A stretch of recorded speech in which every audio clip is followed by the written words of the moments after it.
Nós continuamos então conversando com as pessoas aqui, especialmente cientistas políticos, para que eles possam conversar conosco e você ter mais argumentos então para conversar também com as pessoas no dia de hoje, haja vista que o assunto do dia, indiscutivelmente, no país inteiro, na escola, na rua, no metrô, enfim, nas conversas todas com a família, é o resultado da eleição de ontem.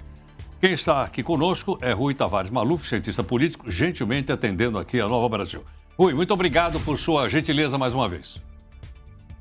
Bom dia, Heródoto. É uma satisfação estar contigo e com os ouvintes da Nova Brasil FM. Rui, é possível a gente destacar um ponto que acabou determinando a vitória do Lula sobre o Bolsonaro antes? Existe algum fator decisivo ou foi um conjunto de fatores? Multicausal, não dá para a gente concentrar em uma única coisa. Seguramente não. É o conjunto da obra, né? Seguramente, para uma parcela muito grande da população, toda maneira dele se conduzir, que eu diria que combina uma concepção arbitrária, autoritária do Estado brasileiro, bem como as atitudes concretas que ele tomou em vários assuntos públicos, especialmente na saúde pública e no tocante à pandemia, tiveram um impacto muito significativo para essa parcela da população que acabou escolhendo ele como seu candidato principal e conseguiu, então, elegê-lo. Mas não dá para nós dizermos que essa é a única causa. No meu entendimento, é a que mais se apresenta com força para nós entendermos o desfecho dessa eleição de ontem. Rui, haja vista que a diferença é mais ou menos de 1 ponto percentual entre o Lula e o Bolsonaro. Outras eleições brasileiras foram tão polarizadas como essa ou essa polarização acontece normalmente? Eu acho que é importante a gente destacar o seguinte, Heródoto. Eu acho que essa eleição, a polarização, ela conseguiu, no sentido até negativo do termo, ela conseguiu expressar a profunda divisão que existe na sociedade brasileira. Dizer que esses valores que se apresentaram agora não estão presentes na sociedade brasileira, que são alguma coisa nova, a meu ver, não é verdade. É alguma coisa que, de certa maneira, sempre esteve presente. Porém, o grau de polarização era muito menor nas eleições. E sendo muito menor, você tendo elementos de costura na nossa sociedade, ou se quisermos, forças políticas intermediárias, essa polarização ganhava outras características. E, claro, nós não podemos perder de vista que existem questões que acabam pontualmente, circunstancialmente, também se destacando. E aí eu volto à tua primeira pergunta, que eu acho que é uma maneira de juntarmos as duas, porque quando você me pergunta, né, se haveria uma causa, um elemento determinante, eu procurei mostrar para você que é multicausal e dei aquele exemplo, eu acho que nós podemos agregar um outro que ajuda na segunda pergunta e na primeira, que é a questão de ordem econômica e social. É indiscutível que a situação econômica, na maneira, na macroeconomia como está sendo conduzida, eu diria que é próximo ao desastroso, né? O Lula terá pela frente um desafio gigantesco, gigantesco. Será algo muito difícil para se governar, especialmente levando em conta as características do nosso Congresso, como ele foi composto a partir dessas últimas eleições. Então, isso mostra efetivamente tanto a divisão como a polarização, fazendo com que essa divisão ganhasse uma dimensão jamais vista, pelo menos em tempos modernos, na sociedade brasileira. Agora, Rui, aquela situação escrita por vários cientistas políticos, de que nós estamos vivendo uma chamada república de coalizão, isso volta ou não?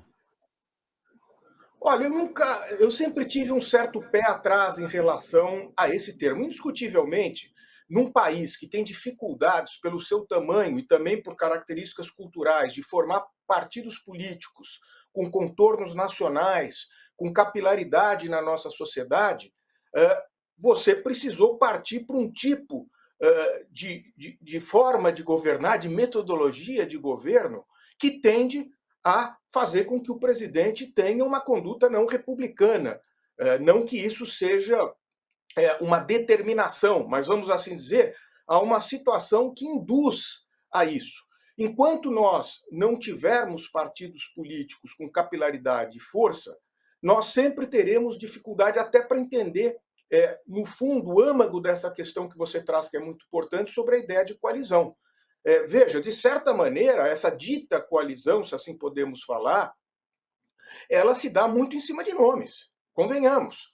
Né? O exemplo é o próprio vice-presidente eleito da República e ex-governador de São Paulo, Geraldo Alckmin. Saiu do seu partido PSDB, filiou-se a outro partido PSB, acabou se elegendo. Então, a própria migração partidária que nós temos, muito intensa, muito grande, é indicador que fica até difícil de nós compreendermos isso. Porém, no seu sentido mais amplo, não pensando apenas na questão estrito sensu e em como um presidente vai ter que se conduzir na sua relação com o Congresso, mas pensando na sociedade, claro, quando você acena para outros setores que não são estritamente o seu em termos de valores, em termos da representação, você, de certa maneira, está caminhando nesse sentido, né? De fazer com que o governo seja visto como um governo amplo, né? De coalizão. Rui, nós ainda votamos mais pelo programa de partidos ou de candidatos, ficar claro os programas, ou nós ainda estamos votando em personalidades? Eu acho que é uma combinação das duas coisas. Sem dúvida alguma, tal como os próprios partidos políticos praticamente desprezam os seus programas, seus estatutos e seus programas de governo, temos que falar isso de forma muito clara e direta, quando muito, na época, já se aproximando para valer da campanha oficial, nós sabemos que existem valores que orientam as pessoas e que, de certa maneira, perpassam um pouco desses programas. De certa maneira, eu acho que é possível visualizar nas eleições que não há uma total dissociação entre o que seriam os programas formalizados e os valores que acabam presidindo e organizando esses votos. Mas é claro que isso também passa pela credibilidade, pela empatia dos nomes, e isso numa sociedade como a nossa tem um peso muito grande. É indiscutível. Né? O peso, você sentir que um nome traz credibilidade, é uma liderança junto a um setor muito expressivo dessa sociedade, faz uma diferença muito grande. Mas programa estrito sensu, dizer que a sociedade se pauta, se orienta por cada um desses itens, ora, temos que ser muito francos, né? Quando no período intereleitoral nós procuramos avaliar como as pessoas estão acompanhando o governo, com o auxílio até dos grandes institutos de pesquisa, nós percebemos que há muita desinformação da população em relação a muitas das coisas que estão sendo feitas pelo governo. Tirando aquilo que ganha mais destaque na mídia, a coisa passa muito batida. Né? Mas, de certa forma, ainda que